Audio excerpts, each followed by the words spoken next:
আচ্ছা, আমরা লাস্ট ক্লাসে হচ্ছে এই পর্যন্ত দেখেছিলাম যে নলেজ বেস সিস্টেম পর্যন্ত মানে 18 to 8 দেখার পরে 8 পাজল দেখার পরে এখানে এসে শেষ করেছিলাম যে আমরা বলেছিলাম যে এর মধ্যে আরও কিছু ইন্ট্রোডাক্টরি টপিক আছে যেগুলো হচ্ছে কি যেমন নলেজ বেস সিস্টেম বা এক্সপার্ট সিস্টেম, যেটা হচ্ছে কি এই program which encapsulates knowledge from some domain normally obtained from a human expert in that domain.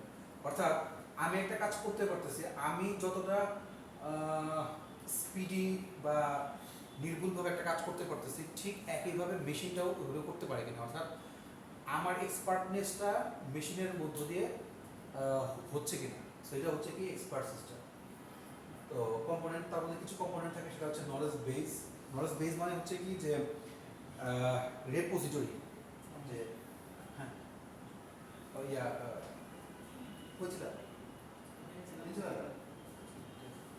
So knowledge বেসটা হচ্ছে কি যে আমার কিছু রুলস থাকবে, সেই রুলসের উপর বেস করে আমার কাজ হবে। লাইক বৃষ্টি হবে, তো বৃষ্টি হওয়ার জন্য কি কি ইয়া হতে, অথবা আজকে ক্লাস হবে, ক্লাস হওয়ার জন্য কি কি জিনিস বা কি কি রুলস ফলো করতে হবে, কি যে রুম থাকতে হবে, রুমের মধ্যে এয়ার কন্ডিশনিং সিস্টেম থাকতে হবে, টিচার থাকতে হবে, স্টুডেন্ট থাকতে হবে, কোর্স অফারিং থাকতে হবে, রুম খালি থাকতে হবে, তাহলে হচ্ছে স্টুডেন্ট আসবে, এরকম কিছু রুলস থাকলে সেই রুলসের উপর বেস করে আজকে ক্লাসটা হবে। সো সেই রুলসটা হচ্ছে কি নলেজ বেস, যেখানে কি থাকে repository of rules and facts, অর্থাৎ কিছু রুলস থাকতেছে, সেই রুলসের উপর বেস করে কাজটা করতে হবে। ওয়ার্কিং মেমোরি, আচ্ছা এই ওয়ার্কিং মেমোরিটা আমরা পরে দেখবো, বিকজ অফ এখানে বেশ কিছু কাজ আছে। একটাকে বলা হয় ফরওয়ার্ড চেইনিং, একটাকে বলা হয় ব্যাকওয়ার্ড চেইনিং। সো এই দুটো হচ্ছে কি হ্যাঁ বড় করে দেবো, এটা বেশি মধ্যে এখন একজন মেনটেন যাবে ইয়াতে। আচ্ছা ফরওয়ার্ড চেইনিং, ব্যাকওয়ার্ড চেইনিং দেখুন পরে আমি খুবই সুন্দর, মানে রেপোজিটরি রাখার জন্য ওয়ার্কিং মেমোরিটা কিভাবে কিভাবে কাজ করতেছে। না না না, ফরওয়ার্ড চেইনিং ব্যাকওয়ার্ড চেইনিং দুটো জিনিস আমাদের, এটা হয়তো বা মিডের শেষ থাকতে পারে বা ফাইনালে থাকতে পারে। ফরওয়ার্ড চেইনিং ব্যাকওয়ার্ড চেইনিং একটু পরের দিকে।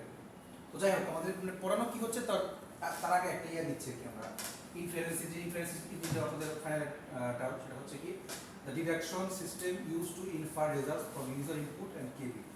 তো অনেকগুলো জিনিস থেকে আমার দরকারি জিনিসগুলোকে রেখে বা আমার জন্য যেগুলো দরকারি না ওগুলোকে বাদ দিয়ে যা যা দরকার আমার সেগুলো নিব। তো সেটা হচ্ছে ইনফারেন্স ইঞ্জিন। যদিও এটা অ্যাকচুয়ালি না, এটা আরও সংজ্ঞা আছে। User interference, interface with user, যে আমার যে ইন্টারফেসটা ওইটা আমার সাথে আর ইউজারের সাথে বা ইউজারের সাথে আর মেশিনের সাথে কীভাবে ইন্টারফেস করতেছে বা কানেক্ট করতেছে। External control plus monitoring access, ভালো জিনিস। তো আচ্ছা এগুলা নাই বলি। তো এগুলো হচ্ছে কি যে মানে এআই টপিকের মধ্যে কি কি আছে আর কি। তো এই যে pattern recognition, classification problem, prediction, forecasting, optimization, তো এগুলো অনেকগুলো জিনিস হচ্ছে কি মেশিন লার্নিং এর, মানে এআই আরেকটা টপিক হচ্ছে মেশিন লার্নিং, তার মধ্যে এই জিনিসগুলো হচ্ছে কি দেখা হয়। সো নিউরাল নেটওয়ার্ক নিয়ে যখন কাজ করবেন তখন আরও জিনিসগুলো ভালো বুঝবেন যে ব্রেনের মধ্যে যে কত মানে যে ইয়ে থাকে, ডেনড্রাইট, এক্সন, এগুলো প্রচুর জিনিসপত্রগুলোকে, এক্সন একটাই থাকে বাট ডেনড্রাইটের সংখ্যা বেশি থাকে। তো অর্থাৎ আমার ব্রেনটা যেভাবে কাজ করতেছে, বিষয়টা হচ্ছে এরকম যে আমি যখন কথা বলতেছি বা আমি যখন কাজ করতেছি তখন আমার ব্রেনের ওয়ার্কিং ফাংশন কেমন হচ্ছে। লাইক আমি তানভীরকে প্রত্যেকদিন দেখতেছি বলে তানভীরের চেহারা আমার মনে আছে, তো বা কারো চেহারা দেখতেছি বলে আমার মনে আছে। আমি তো রাস্তাতে প্রত্যেকদিন অনেক মানুষকে দেখি, সবার চেহারা আমার খেয়াল থাকে না। তো এখানে হচ্ছে কি এলএসটিএম কাজ করে। এলএসটিএম মানে হচ্ছে লং শর্ট টার্ম মেমোরি, মানে হচ্ছে আমার ব্রেনের কোনো কিছু দেখার পরে বা বোঝার পরে বা শেখার পরে যে কোনো কিছুই হোক না কেন একবার পারসিভ করার পরে সেটা লং টার্ম মেমোরিতে যাইতে হবে, তাছাড়া আমি ওটাকে রাখতে পারবো না। তো ওইটার জন্য প্যাটার্ন রেকগনিশনটা বেশ কাজ করে এবং নিউরাল নেটওয়ার্কটাও কাজ করে। ক্লাসিফিকেশন প্রবলেম, যে ক্লাসিফাই করা, তো এটা মানে যেমন একটা is this self defective. Pattern recognition পড়া আগে ভালো হবে নাকি digital processing? Pattern recognition, next সেমিস্টারে প্যাটার্ন রিকগনিশন পড়াতে পারবেন? প্যাটার্ন রেকগনিশন আর ডিজিটাল ইমেজ প্রসেসিং দুটো একটা হতে পারে তখন।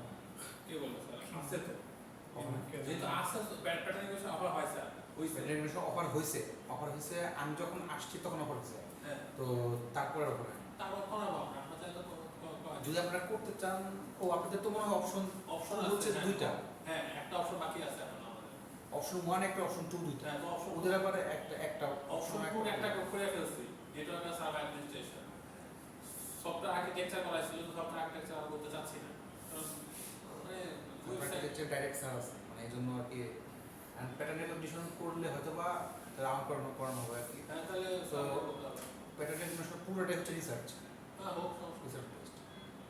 তাহলে স্যারকে বলবো না বেশ মানে অনেক ইয়া। আচ্ছা ঠিক আছে, যদি করতে চান স্যারে বললেন তাহলে, জানা স্যারকে বলে এটা করতে হবে কারণ যদি সবাই চান তাহলে করে। আমাদের ক্লাসে পোলাপানি আছে 4-5 জন রাকিব ভাইদের এগুলো আমরা ট্রেন রাকিব ভাইকে কথাকে বলবো নাকি ভাই যেখানে আমরা আছি সেখানে না নির্বাচন করেন ভাই আগে কিন্তু সঠিক কথা আছে, বুঝছেন? ওর মতন পথটা আপনারা ইয়া করার চেষ্টা করেন। আচ্ছা, তা হচ্ছে প্রেডিকশন। তো প্রেডিকশনটা আপনারা অলরেডি জানেনই যে কোনো কিছু প্রেডিক্ট করতে পারা বা ইয়া ডিটেক্ট করতে পারা। সো কিছু সিমটম দেওয়া আছে, তো ওই সিমটম থেকে পেশেন্টের ইয়াটা বের করতে পারা বা কোন ডিজিজ বের করতে পারে, এরকম অনেক কিছু প্রেডিকশন করতে পারে। ফোরকাস্টিং, সো আমি ফোরকাস্টিংয়ে যেটা শুরু করছিলাম আপনার সাথে, আপনাদের আসলে আমি শুরু করছিলাম, শেষ করতে পারিনি। তো ওই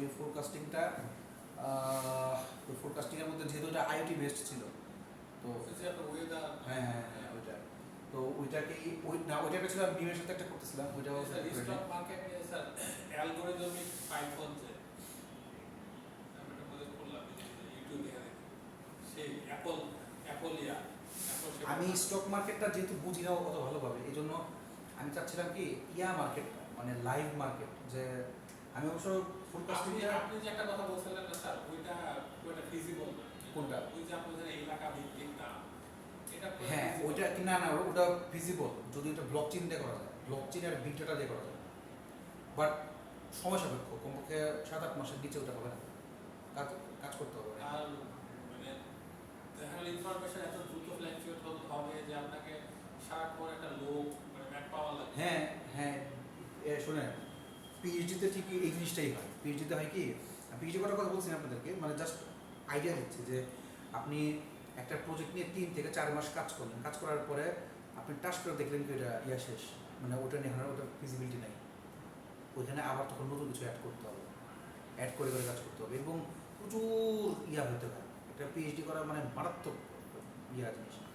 তো এইটা আমি এটা করতে চাচ্ছিলাম কি জন্য, এইটা যদি সফল হয়, এটা যদি সফল করা যায় তাহলে আমাদের কৃষকগুলো বাঁচবে। সবচেয়ে বড় কথা, আমাদের জলবায়ুর উপর একটা প্রভাব আসবে এটাতে। কেমনে, আমাদের কৃষকগুলো যখন ভালো দাম পাবে সে তখন আরও বেশি করে গাছ লাগাবে, এবং সে হচ্ছে ডাইরেক্ট ইসের সাথে মানে কাস্টমারের সাথে ইয়া করতে পারবে, অ্যাক্সেস করতে পারবে, এবং কাস্টমার ডিরেক্ট তার সাথে অ্যাক্সেস করতে পারবে। যখন সেটা পারবে তো তখন পরিবেশ নষ্ট কম হবে। পরিবেশ নষ্ট কম হবে কথাটা মানে কি, আমাদের প্রচুর জিনিস পচে যায় বিকজ অফ আমরা ফরমালিন ইউজ করি, এটা ইউজ করি, সেটা ইউজ করি। আমরা তো ফরমালিন দিলে তো আরও ভালো থাকে না, ওইটা জিনিসটা ফরমালিন ছাড়া যে পচা, ফরমালিন দেওয়ার পরে যে পচা, দুটোর মধ্যে পার্থক্য আছে। একটা হচ্ছে বিষাক্ত হয়ে যায়, আরেকটা হচ্ছে কি যে মানে পরে উপকারী হয়, যেমন কোনো ফরমালিন ইউজ না করলে, মানে ওইটা হয়তো বা মাটির জন্য উপকার বা কোনো কিছু, কিন্তু ফরমালিন দেওয়ার পরে মাটির জন্য ওইটা ক্ষতিকর হয়ে যাবে, শেষ হয়ে যায়। তো অনেক বড় একটা উপকার ওখান থেকে আসে। আমি এই জন্য চাচ্ছিলাম যে ওটা নিয়ে কাজ করা যায়, কারণ হচ্ছে অনেক বড় একটা প্রজেক্ট এবং এটা Q1 লেভেলের কাজ। সো যদি এটাকে নিয়ে কাজ করা যায় ব্লকচেইন দিয়ে, সো যেহেতু এখন কেউ করে না এটা নিয়ে কাজ, সো আমি যে স্টক মার্কেটের এখান থেকে আমার আইডিয়াটা আসতে চাই, যদি করা যায় কিনা। তো প্রেডিক্টিং বিহেভিয়ার, হ্যান্ড রাইটিংটা রেকগনাইজ করতে পারি কিনা। তো তারপর হচ্ছে অপটিমাইজেশন, যতটুকু মানে একটা জিনিসকে ছোটো করে নিয়ে আসা যায়। আচ্ছা, তো এই আরও কিছু জিনিস আছে বায়োলজিক্যাল কম্পিউটেশনাল মেশিন লার্নিংয়ের ওই নিউরাল নেটওয়ার্কের মধ্যে আছে, যে bottom up attempt to model the function of the brain, মানে একদম আপ টু বটম যতগুলো, মানে কীভাবে কোন অ্যাটেমে আমাদের মডেলগুলো কাজ করে এই ব্রেনের। আচ্ছা, তো এক জিনিস, সেম জিনিস।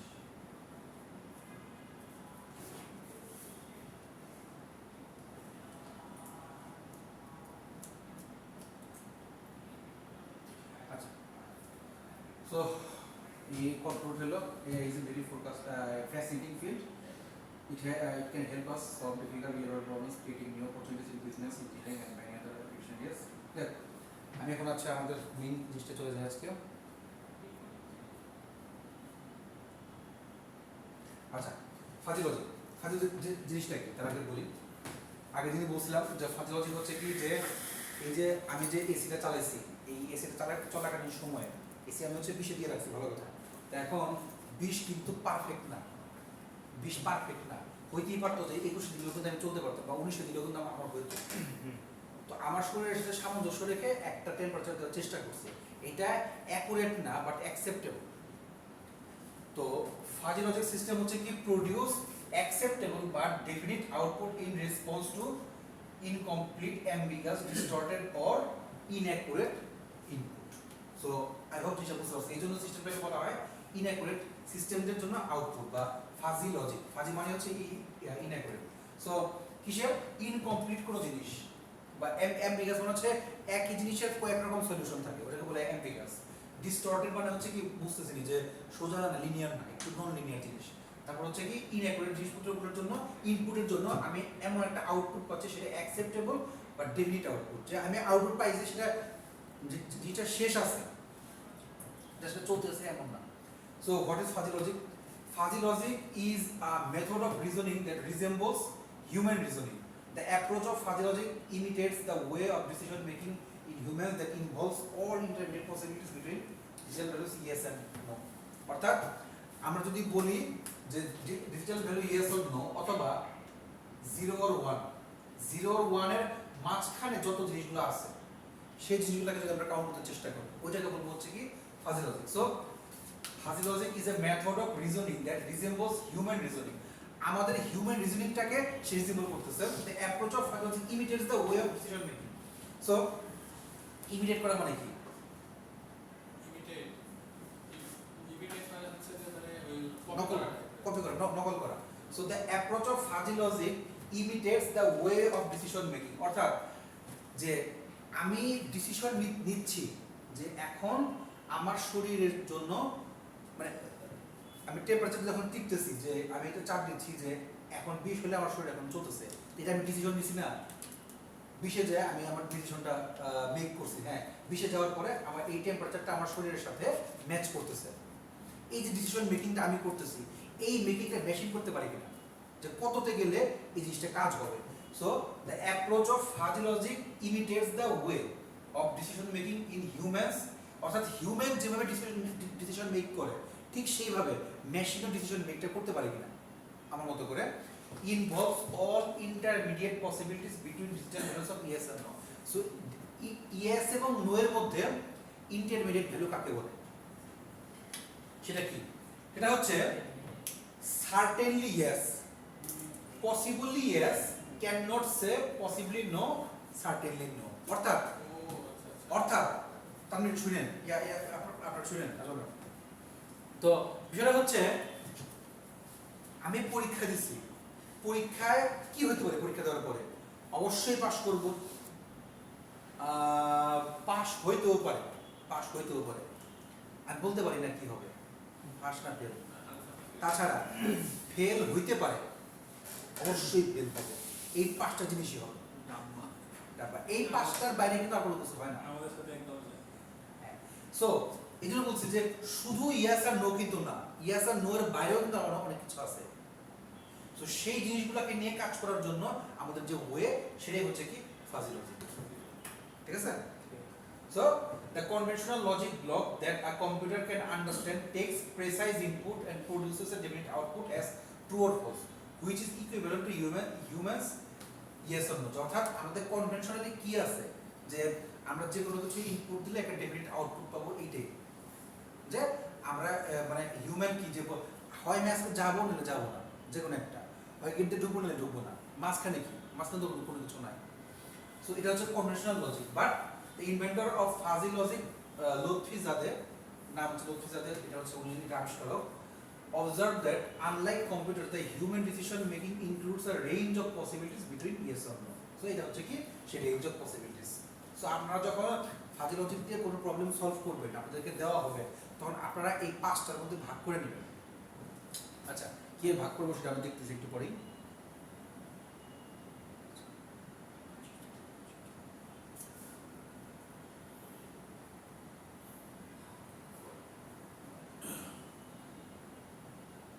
আচ্ছা, the fuzzy logic works on the level of possibilities of input to achieve the definite output. So implement কোথায় করছি? Implementation হচ্ছে it can be implemented in systems with various sizes and capabilities ranging from small microcontrollers to large network workstation based control system. So size এবং ক্যাপাবিলিটির উপর ভিত্তি করে so এটাকে এক এক সময় এক এক জায়গায় এক এক ভাবে দেওয়া হয়, ranging from small micro controllers to large network workstation. একটা স্মল মাইক্রো কন্ট্রোলারের জন্য কাজ হতে পারে, মনে করেন যে আমি ইয়ার কাজ করতেছি, যে মোটরের নিয়ে কাজ করতেছি, যে রোবোটিক্সের আরপিএম কমাই দিলাম বাড়াই দিলাম, বা ব্যাটারির টেম্পারেচার বাড়াই দিলাম, সরি পাওয়ার বাড়াই দিলাম বা কমাই দিলাম ব্যাটারিতে। আপনি তো ডিএলডি করছেন, তো তখন দেখছেন যে আমরা ব্যাটারিতে 6 ভোল্ট দিলাম, 5 ভোল্ট দিলাম, 4 ভোল্ট দিলাম, এভাবে ইয়া ছিল মনে হয়, না আপনারা তো করেন না, ইয়া বানাইছিল আজিব হচ্ছে একটা ব্যাটারি, আপনারা তো জাস্ট ডেফিনিট 6 ভোল্ট বা 5 ভোল্ট নিয়ে এসেছিলেন। আজিব হচ্ছে একটা বানাইছে ওইটা, যে সে চাইলে ওটাকে 3 থেকে 6, 7, 8, 9 সব দিতে পারবে এক জায়গা থেকে। পটেনশিওমিটার দেওয়া হয়, মানে আজিব যেটা বানাইছিল হচ্ছে কি আজিব হচ্ছে কি একদম দেখতে পারতেছে একদম ডেফিনিট কত এই মুহূর্তে আসতেছে, আপনি পটেনশিওমিটার দেখতে পাচ্ছেন। সো মানে রেগুলেটরি ইউজ করে এবং সেটা দেখতে পাচ্ছে যে এখন কত ভোল্ট, 3.8, 3.7 এরকম একটা ইয়া দেখতে পাচ্ছে। আচ্ছা, সো এই জন্য বলছি যে আমাদের ফাজি লজিক সিস্টেমটা এই ধরনের জায়গাগুলোতে আমরা কাজ করি, যে ছোট মাইক্রো কন্ট্রোলারও কাজ করতে পারে এবং বড় ওয়ার্ক স্টেশনও কাজ করতে পারে, যে সেই ওয়ার্ক স্টেশনে কতটুকু দিলে পাওয়ার বেশি ফ্লো হবে, কম ফ্লো হবে, তো এরকম আর কি। It can be implemented hardware software or a combination of both. So শুধু হার্ডওয়্যারে শুধু সফটওয়্যারে বা দুটির কম্বিনেশনেও কিন্তু আমরা এই ফাজি লজিক সিস্টেমটাকে ইমপ্লিমেন্ট করতে পারি। ওকে, সংজ্ঞা হয়ে গেল। এখন হচ্ছে কি আচ্ছা, দুটো লাইন আছে, it can control machines and consumer products, it may not give accurate reasoning but acceptable reasoning. এই জিনিসটা সবচেয়ে বড় জিনিস, যে অ্যাকুরেট কোনো কিছু বলে না, বাট অ্যাকসেপ্টেবল দেয়, যে এটা আমার জন্য মানে আমি মেনে নিচ্ছি আর কি। Fuzzy logic helps to deal with uncertainty in engineering, অর্থাৎ আমাদের ইঞ্জিনিয়ারিং সিস্টেমের মধ্যে কোথাও যদি আনসার্টেনিটি কোনো বিষয় থাকে, অর্থাৎ অনির্দিষ্ট, আমি স্পেসিফিক জানি না ওটা হবেই, সেই সব জায়গাগুলোতে হচ্ছে কি ফাজি লজিক কাজ। Okay, fuzzy logic system architecture. So এই সিস্টেম আর্কিটেকচারটা আমাদের একটু ইম্পর্টেন্ট, আমরা যদি দেখি সেটা হচ্ছে কি it has 4 main parts as shown. আর্কিটেকচারের প্রথমে আমরা জিনিসটাকে 4টা ভাগে ভাগ করি। তো প্রথম হচ্ছে কি ফাজিফিকেশন করি, তারপর নলেজ বেস দিয়ে কাজ করি, ইনফারেন্স ইঞ্জিনে কাজ করে ডিফাজিফিকেশনে যাই। সো ফাজিফিকেশন কি, যে it transforms the system inputs which are crisp numbers into fuzzy sets. It splits the input signal into 5 steps. ফাজিফিকেশনের প্রথমেই আপনাকে যে ধরনের সিচুয়েশন, আমাদের সিচুয়েশন পরে আসে একটা দেখবো আমরা, যে কোন ধরনের সিচুয়েশন দেওয়া হোক না কেন আপনি ওটাকে 5 ভাগে ভাগ করে ফেলবেন। আমার ভেরিয়েবলটা ক্রিস্প নাম্বার জিনিসটা কি? ক্রিস্প মানে হচ্ছে আবল তাবল নাম্বার, ডিস্টর্টেড নাম্বার। মনে করেন আমি ফোন নাম্বার লিখতেছি 017 বা এই কিছু লিখলাম, আচ্ছা, তো মানে বিষয়টা হচ্ছে কি যে নাম্বারটা ডিস্টর্টেড, আমি জানি না এটা আসলে সঠিক কিনা, মানে নাম্বার কোন প্যাটার্ন না pattern. So which are crisp numbers into fuzzy sets. So আমি করব কি আমার মতো করে জিনিসটাকে ভাগ করব। সো ভাগ করার জন্য আমি তাহলে কি বানাইলাম, 5টা ইয়ে বানাইলাম, যে x হচ্ছে কি ভেরিয়েবলটা। সো ভেরিয়েবলটা হয় লার্জ পজিটিভ অথবা মিডিয়াম পজিটিভ অথবা স্মল মিডিয়াম নেগেটিভ না লার্জ নেগেটিভ। ওই যে আমরা একটু আগে যে 5 ভাগে ভাগ করছিলাম ওই সেম জিনিসই। নলেজ বেস কি, it is stores if then rules provided by experts. আমরা এক্সাম্পল দিই, সমস্যা নাই, যে যদি এইটা হয় তাহলে এইটা হবে, ইফ এর জন্য এলস এর রুল, এলস ইফ রুলসগুলো হচ্ছে কি এখানে এক্সপার্টেড দিয়ে স্টোর করানো হচ্ছে। ইনফারেন্স হচ্ছে it simulates the human reasoning process by making fuzzy inference of the inputs. আচ্ছা, এই জিনিসটা পরে দেখবো আমরা, এটা কাহিনী বলতেছে। ডিফাজিফিকেশন হচ্ছে কি পুরো জিনিসটা শেষ করে আমার আউটপুটটা ওইরকমই আরেকটা ক্রিস্প ভ্যালু বের হবে। আচ্ছা, এক্সাম্পলটা আগে দিতে হবে, এক্সাম্পল দিতে তারপর হচ্ছে মেম্বারশিপ ফাংশনে আসবে। আচ্ছা, এক্সাম্পলটা আগে যাই। আরে আমি বিশ্বাস করেন যে ঘুমটা আসলেই টাস করে সামনে দিন লিখতেছি না। তো এক্সাম্পল অফ ফাজি লজিক। তো ফাজি লজিক সিস্টেমের এক্সাম্পল আমরা দেখবো। Let us consider an air conditioning system. একদম প্রপার একটা সিস্টেম নিলাম, সেটা হচ্ছে কি এয়ার কন্ডিশনিং বা এসি নিলাম, যেখানে 5 লেভেল ফাজি লজিক সিস্টেম তাকে ভাগ করব। The system adjusts the temperature of air condition by comparing the room temperature and the target temperature. অর্থাৎ আমার টার্গেট কত, আমি এখন আমার শরীরের তাপমাত্রা কত, রুমের তাপমাত্রা কত, সেই ওয়াইজ ভিত্তি করে আমি হচ্ছে কি এটাকে দিব, এটা কতটুকু হবে। তাহলে এয়ার কন্ডিশনার, তো এয়ার কন্ডিশনারের মধ্যে টার্গেট টেম্পারেচার, তাহলে যে ব্যাপারটা এরকম দেখা গেল যে এরকম একটা সেন্সর কিংবা কিছু একটা আছে যে রুমে একটা মানুষ ঢুকলো, সে মানুষের হয়তো এসি ওখানে ক্যামেরা থাকে, এসি নিজে নিজে অন হয়ে এসি ডিটেক্ট করে যে রুমের টেম্পারেচার কত বা আমার বডি হতে পারে। টেম্পারেচার কত। অ্যাকচুয়ালি ফাজি লজিকটা আমি মেশিনকে দিয়ে কাজ না করে আমি নিজেই কাজ করতেছি। বাট ফাজি লজিক সিস্টেমটা হচ্ছে কি যে এই জন্য দেওয়া হচ্ছে যে অ্যাকচুয়ালি কতটুকু নিয়ে কাজ করলে আমি আউটপুটটা পাচ্ছি। তো এইটার জন্য মনে করেন গাছের মধ্যে কতটুকু পানি দিলে গাছটা বড় হচ্ছে।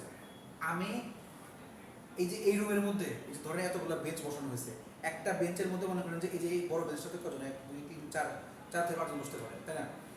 4 জনও বসতে পারে, 3 জনও বসতে পারে, 1 জনও বসতে পারে, তাই না? কয়জন বসলে এটা সবচেয়ে ভালো ইয়া দিবে, মানে আমি এটা সবচেয়ে ভালো ফায়দাটা নিতে পারবো এই বেঞ্চটা? 3 জন বা 4 জন সর্বোচ্চ। এই বেঞ্চে আমার কাছে মনে হয় 3 জন। তো এই 3 জন যে হয়েছে এটা আমি কেমনে বের করবো? আমি ওয়াশিং মেশিনের মধ্যে কাপড় চোপড় দিলাম, বা টোস্ট আছে না, টোস্ট করা যায়, ইয়া আমি দিলাম, কত টেম্পারেচার দিলে আমরা হচ্ছে যে ওইটা সঠিক ইয়া হবে। তারপর হচ্ছে ওভেনের মধ্যে কত টেম্পারেচার দিলে আমরা সব মানে গরম আমি যেটা চাই সেটা হবে। সো এটা আমাকে বের করা, এই জিনিসটা হচ্ছে কি ফাজি লজিক সিস্টেম। তো এয়ার কন্ডিশনার একটা সিস্টেম রুমের মধ্যে, এয়ার কন্ডিশনার সিস্টেমের মধ্যে টার্গেট টেম্পারেচার কত, টার্গেট টেম্পারেচার ওয়াইজ হচ্ছে কি ফাজি লজিক সিস্টেমটা, এবং সেটা এবার এই ফাজি লজিক সিস্টেমটা মেইনলি কাজ করতেছে হচ্ছে কি টার্গেট টেম্পারেচার আর রুম টেম্পারেচার উপর বেস করে। সো আমি 3টা কমন দিছি মোট, এক হচ্ছে হিট, একটা হচ্ছে কুল, একটা হচ্ছে নো চেঞ্জ। ওকে, জিনিসটা দেখাই তাহলে। প্রথমে ইভালুয়েট করবে হচ্ছে, আচ্ছা ডেভেলপমেন্টে যাই, যে step 1 define linguistic variables and terms. আপনাদেরকে এভাবে কাজ করতে হবে। প্রথমে কি করব আমরা, লিঙ্গুইস্টিক ভেরিয়েবল এবং টার্মে ভাগ করব। অর্থাৎ যে জিনিসটা দেওয়া হলো সেই জিনিসটাকে কি কি নামে ভাগ করা। যেমন লিঙ্গুইস্টিক মানে টেম্পারেচারটাকে আমি কিভাবে ভাগ করতে পারি, হয় ভেরি কোল্ড, নাহলে ওয়ার্ম, ভেরি ওয়ার্ম অথবা হট। জিনিসটা বুঝেন?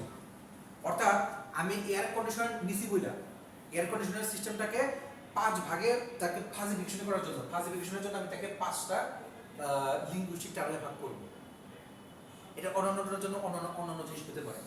এয়ার কন্ডিশনের জন্য বলি বা মাইক্রোওয়েভ ওভেনের জন্য বলি, এটার জন্য কিন্তু এটাই যথেষ্ট। বাট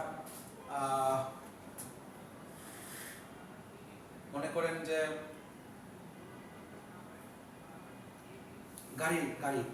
গাড়িতে কিন্তু স্পিডটা কিন্তু তখন কিন্তু এই ভেরি কোল্ড ভেরি ওয়ার্মে কিন্তু হচ্ছে না, হয় ভেরি স্পিডি, নাহলে মিনিমাম স্পিড, স্পিড নাই, নাহলে কম স্পিড বেশি স্পিড। অর্থাৎ সেই স্পিডটা কিন্তু নিয়ে আমরা কাজ করতেছি।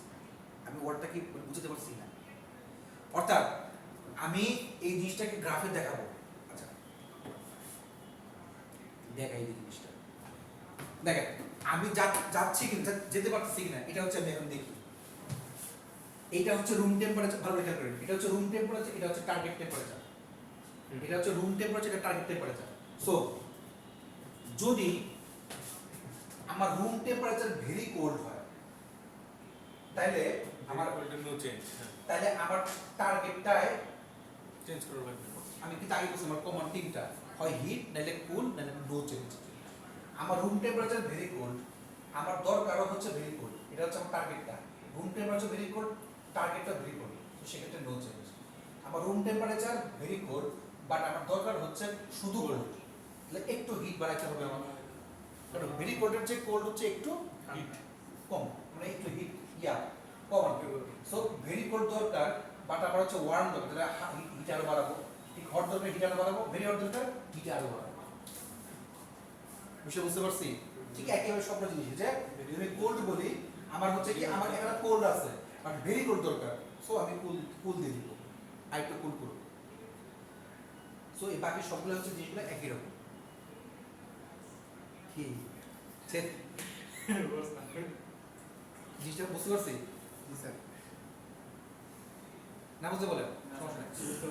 সো মেইনলি এই জিনিসটা হচ্ছে কি আমাকে ফার্স্টে ফাজিফিকেশন থেকে প্রথমে ফাজিফিকেশন এই 5টা জিনিস আমার বানানোর পরে আমার কমান্ডটাকে নিয়ে আমি কাজ করতেছি। এখন নলেজ বেজে আসে। নলেজ বেজে কি দেখেন, build a set of rules into the knowledge base in the form of if then rules. ওকে, দেখেন না, দেখা যাচ্ছে তো? আচ্ছা, যদি টেম্পারেচার কোল্ড অথবা মানে আমি এইখানের উপর বেস করে আমার এই তিনটে রুলস বানাইছি। আমার রুলস আমি বানাইছি, আমি মেশিনকে বলে দিব যে আমার এই রুলসগুলো, এই রুলস উপর বেস করে কাজ করবা। যদি টেম্পারেচার কোল্ড অথবা ভেরি কোল্ড হয় এবং টার্গেট হয় ওয়ার্ম, তাহলে আমাকে হিট দিব। অর্থাৎ জাস্ট এই তিনটা অ্যাকশন আমার আছে। এই তিনটা অ্যাকশনকে অর্থাৎ হিট, কুল এবং নো চেঞ্জ, এই তিনটার জন্য আমার কি কি কন্ডিশন কাজ করবে। আগেই বলছিলাম যে আমাকে জাস্ট তিনটা কমান্ড দিয়েছে, হিট, কুল আর নো চেঞ্জ। তাহলে এই তিনটা কমান্ড কাজ করানোর জন্য আমার রিমোটের মধ্যে তিনটা কমান্ড আছে, হিট, কুল অথবা নো চেঞ্জ। তাহলে তিনটা কমান্ড কাজ করানোর জন্য নো চেঞ্জে তো আর কিছু করার নেই আমার, বাট হিট আর কুলের জন্য কি কি করতে হবে, বা যদি নো চেঞ্জও হয় তো সেটাও আমি ক্যামেরা বলে রিমোটকে তো আমি সেট করে দিচ্ছি জিনিসটা যে এই হচ্ছে আমার কমান্ড। সো যদি টেম্পারেচারটা কোল্ড অথবা ভেরি কোল্ড হয় এবং টার্গেট হয় ওয়ার্ম, তাহলে আমি হিটে দিব। যদি টেম্পারেচারটা হট এবং ভেরি হট হয় এবং টার্গেট হয় হচ্ছে ওয়ার্ম, তাহলে হচ্ছে কি আমি কুল দিব। আর হচ্ছে কি টেম্পারেচারটা ওয়ার্ম হয় এবং টার্গেটটা ওয়ার্ম হয়, অথবা যদি কুলও হয় টার্গেটটাও কুল হয়, তাহলে হচ্ছে কি আমার কোনো চেঞ্জ দিব না। আমি একটু পিটান ধরে। আচ্ছা, সো এখান থেকে হচ্ছে কি আমার নলেজ বেসটা বা কেবিটা বের করি। সো এক হচ্ছে ফাজিফিকেশন করা, আর হচ্ছে নলেজ বেসটা বের করা। স্যার সুবিধা টার্গেট তো সেম স্যার। হ্যাঁ হ্যাঁ, স্যার উপরে দুইটা টার্গেট তো সেম স্যার। তাহলে হিট কুল কোনটা স্যার ওই যে কন্ডিশন স্যার। এখানে এখানে না স্যার নিচে নিচে কোনটা? দেখেন। স্যার এক আর দুই টার্গেট তো সেম স্যার। হ্যাঁ দেখেন, আমার 10% দেওয়া আছে হয় কোল্ড অথবা ভেরি কোল্ড, টার্গেটটা ওয়ার্ম। জি স্যার। আবার এই ওয়ার্মটা কিন্তু ওয়ার্ম কিন্তু গরম না, ওয়ার্ম হচ্ছে মাঝখানে। যদি হট বেশি গরম হয় বা ভেরি হট বেশি গরম হয়, আর যদি হচ্ছে কুল অনেক ঠান্ডা হয় আর ভেরি কুল অনেক ঠান্ডা হয়।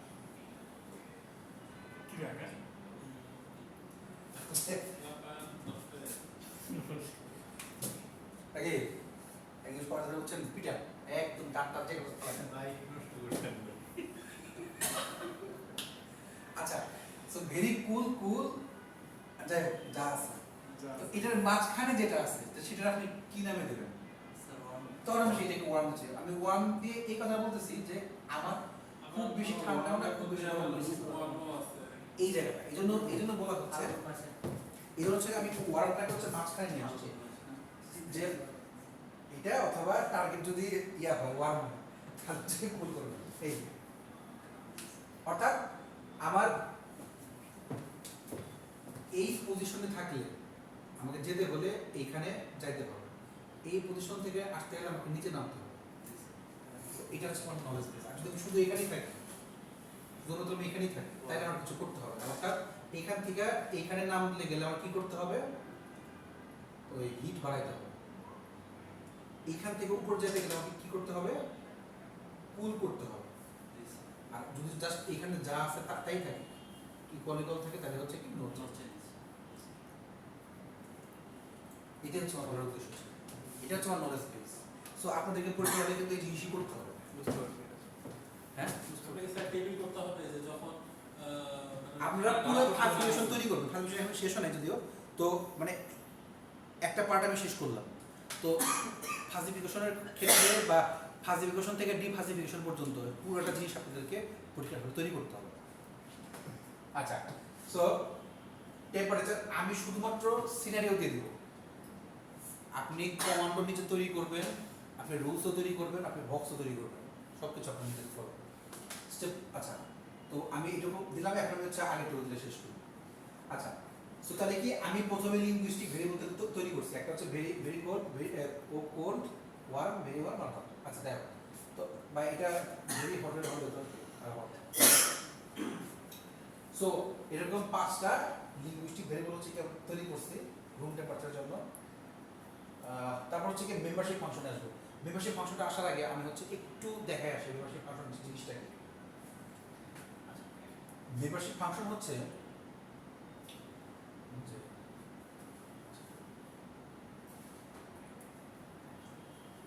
আমার membership function. Membership function allow you to quantify linguistic term and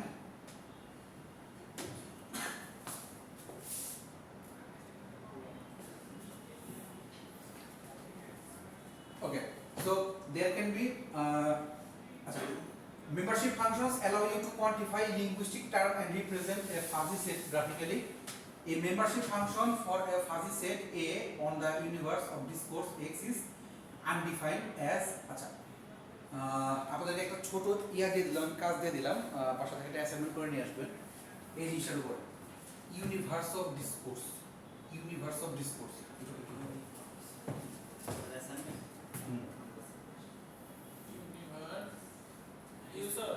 soft copy জমা দিলে হবে না স্যার? না স্যার এমন করেন না স্যার। তুমি আগের ক্লাসেই বলছিলাম এবার গ্যাস দিয়ে দিলাম। আচ্ছা, তো membership function allow you to quantify linguistic term and represent a fuzzy set graphically. A membership function of a fuzzy set A and this is for universe of discourse X is defined as mu AX 01. আচ্ছা, বিষয়টা হচ্ছে কি আমার যে linguistic টার্মগুলো আমরা তৈরি করার পরে ফাজি সেটটাকে আমরা গ্রাফিক্যালি দেখাইতে চাই। গ্রাফিক অর্থাৎ গ্রাফে দেখানোর জন্য আমার কিছু টার্ম দরকার আছে, সেই টার্মগুলোকে হচ্ছে মেম্বারশিপ ফাংশন বলতেছি। Here each element of X is mapped to a value 0 and 1. It is called membership value or degree of membership. আচ্ছা, আমি দেখাই জিনিসটা। মনে করেন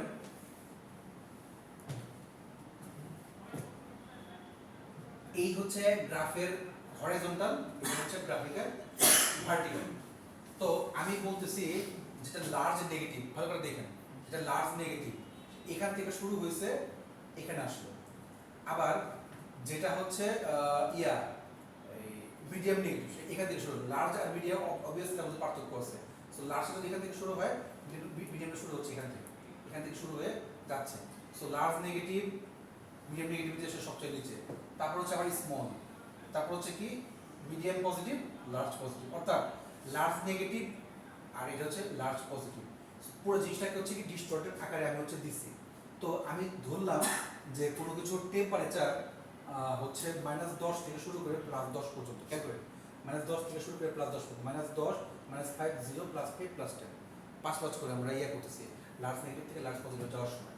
এখন যেহেতু আমি আগে বলছিলাম যে আমাদের ফাজি লজিক সিস্টেমটা 0 থেকে 1 এর ভিতরের গুলোর জন্য কাজ করে, অর্থাৎ 0 একটা আর 1 একটা, অর্থাৎ 0 হচ্ছে সবচেয়ে লার্জ নেগেটিভ আর 1 হচ্ছে সবচেয়ে large positive.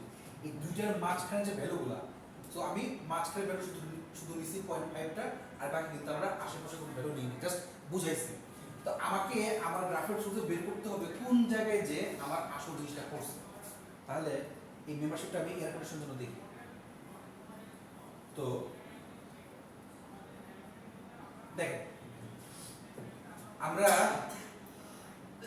Large negative, medium negative, small, medium positive, large positive, অর্থাৎ আমরা এখান থেকে আমাদের গ্রাফ থেকে এবং আমার গ্রাফ থেকে না, আমাদের হচ্ছে ফাজিফিকেশন এবং তার যে নলেজ বেস রুলগুলা, সেখান থেকে আমরা বের করতে পারছি এই জায়গাটা হচ্ছে আমাদের এক্সাক্ট ভ্যালু। অর্থাৎ এয়ার কন্ডিশনের এই জায়গাটায় গেলে হচ্ছে কি আমাদের জন্য টেম্পারেচারটা আমার শরীরের জন্য পারফেক্ট, বা আমার শরীরের জন্য হচ্ছে কি ওইটা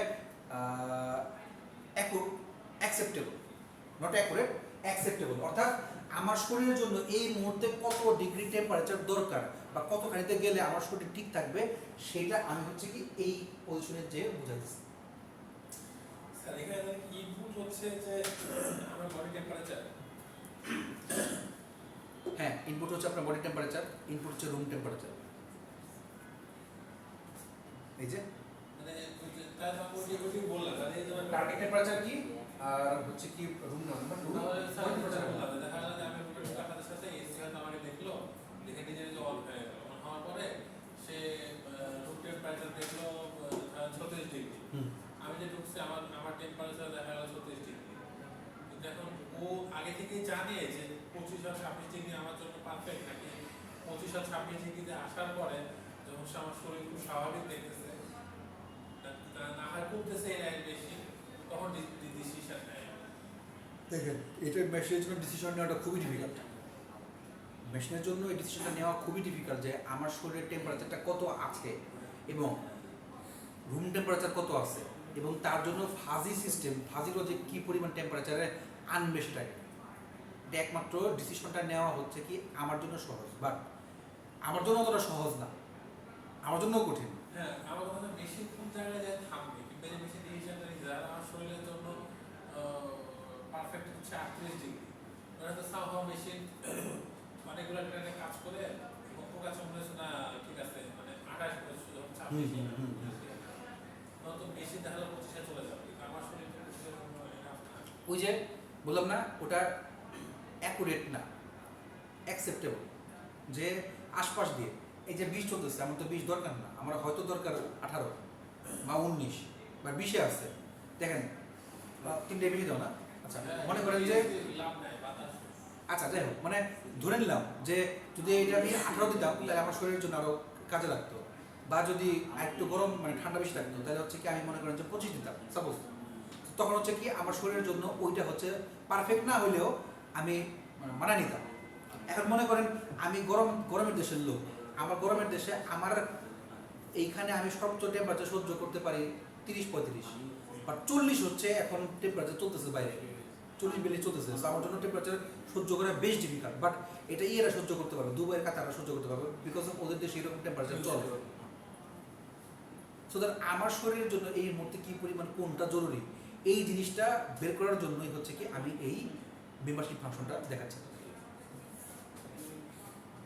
হ্যাঁ, ইনপুট হচ্ছে টার্গেট টেম্পারেচার, রুম টেম্পারেচার, আপনার আউটপুট হচ্ছে কি এই 3টা কমান্ডের ভিত্তিতে আপনাকে আউটপুট দিতে হবে, heat, cooler, no change base করে। সো লাস্টে হচ্ছে কি আপনারা স্টেপ 4 আসলে স্টেপ 4 কি অবটেইন ফাজি ভ্যালু, অর্থাৎ fuzzy set of operation perform evaluation of rules, অর্থাৎ যে রুলসগুলো দিয়েছি সেই রুলসের উপর বেস করে ফাজি লজিকটার অপারেশন চালাবে। The operation use for or and max and min respectively, অর্থাৎ ম্যাক্সিমাম কত হবে মিন কত হবে এইটা সে বোঝার চেষ্টা করবে যে কত 100% মানে কততে গেলে আমার ম্যাক্সটা কততে গেলে আমার মিন হয়, তার মাঝখানে হচ্ছে কি একটা আউটপুট বের করার চেষ্টা করবে, combine all results of the evaluation to form a result, this result is a fuzzy value, অর্থাৎ যতগুলো রেজাল্ট আমি পাইছি, আপনার আমি ক্লাসে বলি না যে এতগুলো স্টুডেন্টের মধ্যে তাহলে অ্যাভারেজ কত পাইছে, তা কি তাহলে হাইয়েস্ট কত পাইছে, লোয়েস্ট কত পাইছে বা মাঝখানে কত পাইছে, 3টা ভ্যালুকে যোগ করে ওই সংখ্যা দিয়ে ভাগ করি, তাহলে আমি অ্যাভারেজ ভ্যালুটা পাই না। যে ক্লাসের মধ্যে অ্যাভারেজ যেমন হচ্ছে মাথা পিছু আয়, এটা কেমনে বের করে, তো যতগুলা লোকের নেওয়া হয়েছে সবগুলা লোকগুলোর এগুলোকে যোগ করে অতগুলো লোক সংখ্যা দিয়ে ভাগ করে। সো বিষয়টা হচ্ছে এরকমই যে আমার যতগুলো রেজাল্ট আছে সবগুলো কম্বাইন্ড রেজাল্টের উপর বেস করে একটা ফাইনাল রেজাল্ট ফর্ম করা হয়, সেই রেজাল্টে হচ্ছে কি আমার ফাজি ভ্যালু। সো লাস্টে ডিফাজিশনের মধ্যে হচ্ছে কি আমরা ওই মেম্বারশিপ ফাংশনটা নিয়ে আসি, এই যে। সো এখান থেকে দেখতে পাচ্ছি এটা হচ্ছে কি আমার এক্সাক্ট ভ্যালু, যে এক্সাক্ট ভ্যালুতে যে আমি বলতে পারবো আমার শরীরের টেম্পারেচারটা এখন এখানে কাজ করতেছে, না আমার এই মুহূর্তে এই জায়গাটা দরকার আমার শরীরকে ঠান্ডা করার জন্য বা শরীরকে গরম করার জন্য, ঠিক আছে। মেম্বারশিপ ফাংশন সো এটা হচ্ছে কি ফাজি ফাংশন বা ফাজি ভ্যালু, ওটা ফাজি ভ্যালু, ফাজি ভ্যালু আর এটা হচ্ছে ফাংশন মেম্বারশিপ ফাংশন, হ্যাঁ এটা হচ্ছে মেম্বারশিপ ফাংশন। এই সো এই হচ্ছে কি আমার ফাজি লজিক। সো অ্যাপ্লিকেশন এরিয়াতে জাস্ট দেখতে পারেন যে ফাজি লজিকে কি হয়, কি কি আছে আমাদের অ্যাপ্লিকেশন, যেমন হচ্ছে অটোমেটিক সিস্টেমে কি হয়, automatic gear boxes, 4 wheel steering, vehicle environmental control. তো এটা সরকম যে মানে কোন জায়গায় কেমন স্পিড হতে হবে, মানে বিষয়টা হচ্ছে কি ধরেন রাস্তাতে গাড়ি চালাচ্ছেন বাইরের দেশে, আপনাকে দেওয়া আছে যে এখানে 50 কিলোমিটার উপরে উঠতে পারবেন না। এটি আমি মানে মাথায় মধ্যে আসলে বলতে আসলাম যে এরকম একটা সিস্টেম কি আছে যে দেখা গেল মানে গাড়ির যে মানে গতি চেঞ্জ হবে সেটা হচ্ছে হয়তো একটা সার্টেন ডিস্টেন্স পর পর ওই রাস্তা থাকবে রুগীর, যেটা দেখে দেখে যে ঠিক আছে এরপরে যতটুকু আছে সার্টিফিকেশন উঠতে পারবে। কারণ Certification দেখা উঠতে গেল পারবে। যে হাইওয়েতে গেলে হয়তো সিগন্যাল দেওয়া আছে যে না 80 বেশি তুই নেন না, কিন্তু যেহেতু আশেপাশে কেউ নাই 120 100 150 তুলে ফেলতেছে। তাহলে সিস্টেম হচ্ছে গাড়ি ওর পিছু উঠবেই না, বুঝি না ও তখন উঠবে যখন সে ক্যামেরায় দেখবে, দেখে যখন সে টেন পাশে ঠিক আছে ডিটেক্ট করবে, ডিটেকশনটা আসবে। তবে স্পিড মিটার তো থাকেই। এখন হচ্ছে কি যে না, এখন আমার গাড়িতে এটা করা যায় না। কিংবা দেখা গেল স্যার নর্মালি যে হাইওয়ে গুলো দেখে মাঝখানে ডিভাইডার থাকে, হুম, ডিভাইডার যদি একটু পর করে সংখ্যাটা রেখে দেয়, মানে এমন কোনো সিস্টেমে যে গাড়ি যাক না কেন ওর গাড়ি কোনো না কোনো একটা সেন্সরকে ক্যামেরা ওই জায়গাটা সে পিক করবেই করবে, ঠিক আছে? তখন ওই অনুযায়ী তার গাড়ি স্পিড চলবে না। দেখা গেল যে যত স্পিড লিমিটার থাকুক, মানে আমি ফাঁকা রাস্তা পাইলাম আর স্পিড লিমিটার তো সবসময় আপনার রাখা যায় না, বা যেহেতু আমার ডিভাইডার আছে তো ডেফিনেটলি কিংবা ডিভাইডার না হোক রাস্তার উপরে হয়তো লিখা থাকলো কি সেই, কিন্তু হ্যাঁ। সিস্টেমটি আছে। বাংলাদেশে নাই, দেশের বাইরে আছে। আমি গাড়ি অটোমেটিক মানে কতটুকু এর বেশি উঠবে না, এটা তো বাংলাদেশও আছে। না না না কোথায় হচ্ছে গিয়ারের সঙ্গে গিয়ারটাকে কেটে দেয়, কেটে দিলে হচ্ছে এর বেশি গাড়ির স্পিড উঠে। কত 5টা গিয়ারই আছে, হ্যাঁ 5 গিয়ারের গাড়ি। তো এখন কাহিনী হচ্ছে কি আমার আমার দেশে যেমন ধরেন আমি যদি আমার দেশে ইয়া নিয়ে আসি, রয়্যাল এনফিল্ড নিয়ে আসি, রয়্যাল এনফিল্ড হচ্ছে 250 সিসি মনে না 300 সিসি, 350 350 সিসি। তো ওইটা চালাইতে গেলে আমি রাস্তার মধ্যে চালাই মজা পাবো না, বিকজ অফ স্পিড প্রচুর, ওটার মধ্যে খুব বেশি, মানে প্রচুর ভ্যামে করে। হ্যাঁ এনফিল্ডের স্পিড নাই, সিসি বেশি। যাই হোক, আপনি স্পিড দিলে এমনি পারবে ওটা। কাওয়াসাকি নেই, হ্যাঁ কাওয়াসাকি নেই, চাইছে। আচ্ছা যাই হোক, মানে আমি দেখছি কি বলো রয়্যাল এনফিল্ড বলে স্পিড নাই, ওটা কথা। আমার স্পিড মনে হয় না। আচ্ছা যাই হোক, তো আপনি হিরো হোন্ডা গুলো আলাদা কথা। যাই হোক, হ্যাঁ, তো হিরো হোন্ডা তো স্পিড কম না। তো কাহিনী হচ্ছে কি যে আমি শিখছি যদি হিরো হোন্ডা দিয়ে, এই জন্য হচ্ছে যে আমার কাছে একটু বেশি ওই পালসার বলেন। আর আমি যেবার ফার্স্ট হোন্ডা চালাইছিলাম ক্লাস 7 আর 8-এ, স্কুলের মাঠের মধ্যে, মাঠের সামনে তো মুড়ি বেচতেছিল, ফার্স্ট গিয়ার দিছি, ফার্স্ট গিয়ারটা ছেড়ে দিছি, ডম করে লাগে গেল, মুড়িটা ঠাস করে উল্টে মুভি দেখতে গেছি, লাগে। অনেক 1500 টাকা জরিমানা আছে। আচ্ছা কিছু নাই, ভাই শিখছে না? তো না তখন ফার্স্ট হচ্ছে ইয়ে আসছে আর কি, ওই যে পালসার ডিস কোনটা জানি, যে কোনটা একটা, তখন তো ফার্স্ট গিয়ারই অনেক করতো। আমরা হিরো হোন্ডা চালাবো বলতে ওই টুক করে, ফার্স্ট গিয়ার তো 40 হবে। আর মাইলেজ হতো পালসার মাইলেজ অনেক ভালো। যাই হোক, তো রয়্যাল এনফিল্ড মানে এটা চলাকালীন সময়ে ধরেন যে স্পিডটা কতটুকু পরিমাণে হওয়া উচিত। মনে করেন যে 60-এ যাওয়া যাবে, সাপোজ ক্যান্টনমেন্ট এলাকায় আপনি ইয়া দিলেন যে 40-এর উপরে যাওয়া যাবে না বা 30-এর উপরে যাওয়া যাবে না। তো এখন কোনো কারণে যদি আপনার 29 হয় তাহলে কি আপনার যেতে দেবে না, যদি 31 হয় তাহলে কি খুব বেশি আটকাবে আপনার, কাছাকাছি তো, যে এক্স্যাক্টলি 30-এ থাকবে। আমি স্পিড চালানোর সময় এইভাবে তো আমি চালাতে পারি না যে এক্স্যাক্ট 30-এ থাকবে। যত বড় প্রফেশনাল ইয়াই হোক না কেন, বাইকারই হোক না কেন বা গাড়ি ড্রাইভার হোক হোক না কেন, রাইডার হোক না কেন, সো আমি যদি বলছি 30, একদম কারেক্ট 30-এ চালাবো এমন তো না, 28 হইতে পারে, 25 হইতে পারে, 31-32 হইতেই পারে, গাড়ি চালানোর উপর নির্ভর করতেছে। সো তখন কি ওইটা অ্যাকসেপ্টেবল না? অবভিয়াসলি ওইটা আমি অ্যাকসেপ্ট করতেছি, আমি করতে হবে। সো এই যে জিনিসগুলো বললাম, এটা হচ্ছে ফাজি লজিকের অন্তর্ভুক্ত, যে আমি কততে অ্যাকচুয়ালি অ্যাকসেপ্টেবল হচ্ছে, অ্যাকুরেট না তারপরে অ্যাকসেপ্টেবল। অ্যাকুরেট কি সেটা আমি তো জানি, বাট অ্যাকসেপ্টেবল কোনটা সেটা আমি জানতাম না, সেটাকে বের করার জন্য এই ফাজি লজিকটা আমার হচ্ছে ইউজ করা হচ্ছে।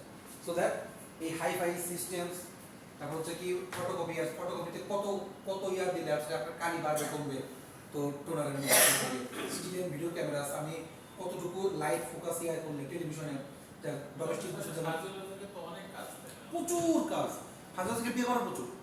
সো দ্যাট আপনারা কিছু পেপার চাইলে পড়তে পারেন ফাজি লজিকের উপরে। সো ফাজি লজিকের উপরে এই শেয়ার পেপার আছে, এই জিকে স্যার বলবো আরিফ স্যার থাকতে পারে, আরিফ স্যার জিকে একজনের আছে আর কি ফাজি লজিকের উপরে পেপার। সো ফাজি লজিকের উপরে পেপার বের করা বেশ এফেক্টিভ, এবং হচ্ছে কি যে কাজ করাও ইয়া আপনার মজা আছে, বিকজ অফ পেপার আছে প্রচুর, কাজ করা যাবে। আচ্ছা, সো রেফ্রিজারেটর কত টেম্পারেচার দিয়ে রাখলে, যেমন ঈদের সময় অনেকে গরু মাংস রাখে, টেম্পারেচার তখন বাড়াই দিতে হয়, যদি অনেক গরু মাংস থাকে তখন হচ্ছে কি বরফ হওয়ার জন্য। তো কত ডিগ্রিতে আমরা দিব আমি তো বুঝতেছি না কত ডিগ্রি দিলে বেশি বরফ হয়ে যাচ্ছে আবার আগে দিলে বরফই হচ্ছে না। তো প্রেশারটা তারপর হচ্ছে কি মাইক্রোওয়েভ ওভেনের মধ্যে কত ডিগ্রি টেম্পারেচার দিলে অ্যাকচুয়ালি খাবারটা মানে কত দ্রুত গরম হবে আস্তে গরম হবে, আবার কিছু আছে যে নষ্ট হয়ে যাবে মানে যেটা দিচ্ছি সেটা ঠাস করে ভেঙে যেতে পারে। তো এই জিনিসগুলো হচ্ছে কি আমরা যে তারপরে যে washing machine, vacuum cleaner, toaster, air conditioner, dryer, heater, humidifier, তো এগুলো হচ্ছে কি আমাদের এই ফাজি লজিক সিস্টেমের বেশ কিছু অ্যাপ্লিকেশনের এরিয়া। তো ফাজি লজিক সিস্টেমে অ্যাডভান্টেজগুলো কি mathematical concept with fuzzy reasoning are very simple. So advantage কি থাকবে যে ফাজি লজিক কিন্তু একটা জিনিসের ক্ষেত্রে সেটা হচ্ছে কি যে অনেক বড় সিস্টেমের জন্য এটা দেওয়াটা একটু টাফ, একটু ছোট সিস্টেমের জন্য দিলে ভালো। অ্যাডভান্টেজগুলো কি কি? Mathematical concepts with fuzzy reasoning are very simple. যদি ম্যাথমেটিক্যাল মানে আমরা যখন ম্যাথ করতেছি তখন তো আমরা ভালোভাবে বলতেই পারি যে এটার অ্যান্সার 0.8 হবে 0.5 হবে। অর্থাৎ ম্যাথমেটিক্যাল কনসেপ্টের দেখেন আমরা ছোটবেলা থেকে কিন্তু ম্যাথমেটিক্স এরকম করে পড়ে আসতেছি যে একটা অ্যান্সার 0.8 হলো 0.9 হলো আমরা 0.9 হলে এটাকে 1 বানাই দিই বা 0.5 এর উপরে হলে কিন্তু আমরা ওটাকে 1 বানাই দিই। ছোটকাল থেকে আমরা এই ফাজি লজিক সিস্টেমটা করে আসতেছি, বাট আমরা জিনিসটা জানতাম না। ইউ ক্যান মডিফাই এফএলএস বা fuzzy logic system by just adding আর deleting rules due to flexibility of fuzzy logic. যেহেতু আমার কাছে সুযোগ আছে, অপরচুনিটি আছে যে আমি চাইলে রুলসকে নিজের মতো করে বানাতে পারি বা রুলসটা আমার মতো করে চেঞ্জ করতে পারি, সো দ্যাট আমার মতো করে কোনো রুলস মডিফাই করে আমার সেই মানে কোনো কিছু অ্যাড ডিলিট করার মতো ফ্লেক্সিবিলিটি আমার কাছে আছে। Fuzzy logic systems can take imprecise, distorted, noisy input information. So obviously, যদি করে precise না distorted কোনো কিছু noisy কোনো কিছু input নিতে হয়, তো সেটা হচ্ছে আমি fuzzy logic system দিয়ে নেই। FLSS are easy to construct and understand. যেহেতু আমরা কাজ করতেছি, তো যেহেতু ছোট পরিসরে কাজ করতেছি, আমাদের জন্য এটা কনস্ট্রাক্ট করা এবং আন্ডারস্ট্যান্ড করা very easy. Fuzzy logic is obviously easy, যে আমি গাড়ি চালাচ্ছি, আমি এখন টেম্পারেচার একটা দিয়ে দিই, ওইটাই আমার কাছে fuzzy logic। আমি এটাকে 21 দিয়ে দিলাম, ওইটা আমার কাছে ফাজি লজিক। সো কনস্ট্রাক্ট করা বিল্ড করা খুব বেশি কঠিন কিছু না। আমি না দিলাম যে মেশিন যখন মানে পারিপার্শ্বিকতা মেজার করে যখন একটা ডিসিশন জেনারেট হবে তখন তো ওটা ইজি থাকছে না,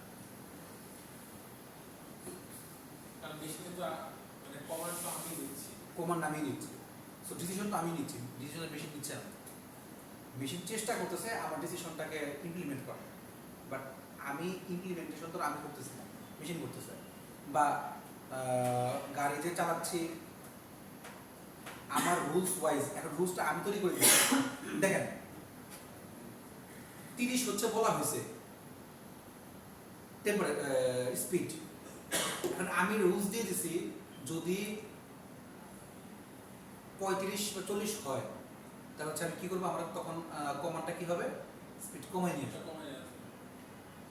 কমাতে কমাতে তো 30 আনতে পারলাম না, 28 চলে আসলো বা 25 চলে আসলো, তাহলে হবে না? অবশ্যই হবে, বিকজ অফ আমার রুলস দেওয়া আছে, আমি রুলস তৈরি করে রাখছি। অর্থাৎ আমি আমার রুলসটা আমার মতো করে ফ্লেক্সিবিলিটি নিয়ে তৈরি করতে পারি, অ্যাড করতে পারি, আমি যখন যেভাবে ইচ্ছা সেভাবে রুলস তৈরি করতে পারি। তো fuzzy logic is a solution to complex problems in all fields of life including medicine as it resembles human reasoning and decision. Reasoning কথার মানে হচ্ছে কি যে একত্র করা, ইন্টিগ্রেট করা কোনো কিছু। ডিসঅ্যাডভান্টেজটা কি, যে there is no systematic approach for fuzzy logic designing. তো সিস্টেমেটিক অ্যাপ্রোচ আসলেই নাই, যে আমি কোন সিস্টেমে আগাবো সামনে, আমি আমার সাথে ভালো লাগতেছে সেভাবে করতেছি, বাট সিস্টেমেটিক কোনো অ্যাপ্রোচ নাই actually. They are understandable only when simple. Yes, যদি খুব কমপ্লেক্স প্রবলেম হয়, কারণ একটা মেশ হচ্ছে অ্যানালাইসিস করতেছি টোপোলজি, তো তখনকার ক্ষেত্রে আমার এইটা বের করাটা বেশ মানে আন্ডারস্ট্যান্ড করাটা বেশ কঠিন, বাট সিম্পল হলে আন্ডারস্ট্যান্ড করাটা অনেক easy. They are suitable for the problems which do not need high accuracy. So obviously যেখানে অনেক বেশি হাই অ্যাকুরেসি দরকার, মনে করেন যে করোনার জন্য আপনি বের করলে তো 40% অ্যাকুরেসি, ওদের আমার লাভটা কি? 50% এর কম হইলে ওই অ্যাকুরেসি হইলে ওই শুধু আমার তো প্রয়োজন নাই, ওই শরীরের জন্য শরীরের কোনো কাজে লাগবে না। সো করোনা যখন ফার্স্ট বের হইলো যে ফাইজার, তখন দেখলো যে এইটার ইয়া হচ্ছে কি অ্যাকুরেসি হচ্ছে কত, 52 to 62 এরকম ছিল মনে হয়, 62% ছিল। সব অ্যাক্সিডেন্ট অ্যাকুরেসি দেখাচ্ছিল না, 90% আর 80%। ওটা তো ফালতু, তো ইয়া ছাড়া কি বলে রিয়েল লাইফ ইয়া ছাড়া কেমনে হয় এটা? তো বাট এটা কিন্তু বায়োইনফরমেটিক্সের সাথে সাহায্য করা সম্ভব ছিল, কিন্তু করতে পারেনি। এই জন্য করোনার মতো রোগ এর আগে কোনো আসে না। এই জন্য প্লেগ আসছে বা ডেঙ্গু আসছে, মহামারী আরও অনেক রোগী আসছে, বাট করোনার মতো কখনো আসে না। তো এই জন্য বায়োমেট্রিক্স দেওয়া এআই দিয়ে আসলে বের করা সম্ভব হচ্ছিল না যে এটা আসলে কতটুকু অ্যাকুরেসি আনতে পারে। এই জন্য করোনার উপরে প্রচুর পেপার বেরিয়েছে, কারণ করোনার কোনো ইয়ে ছিল না। 100 একটা পেপার বেরিয়েছে এটা এই করোনার উপর বেস দিয়ে কতটুকু ইজিলি সে ডিটেক্ট করতে পারতেছে, কোনো কিছু দিয়ে ইয়ে করতে পারতেছে। তো যেহেতু যেখানে হাই অ্যাকুরেসি দরকার, ওই হাই অ্যাকুরেসি আলা জায়গাতে ফার্স্ট সিস্টেম কাজ করবে। এই সো আমি হচ্ছে কি তাহলে ফার্স্ট সিস্টেমটা মোটামুটি আমরা শেষ করলাম। সো কার কোনো কোশ্চেন আছে ফার্স্ট নিয়ে বলতে পারেন, সমস্যা, আমি এটা নিয়ে কাজ করছি, আমার সবার আইডিয়া আছে। স্যার আমাদের ভার্সিটি অনলাইন ক্লাস নিতে পারেন? ভালো বসে স্যার দারুণ প্রশ্ন। স্যার বাইরে যেয়ে যে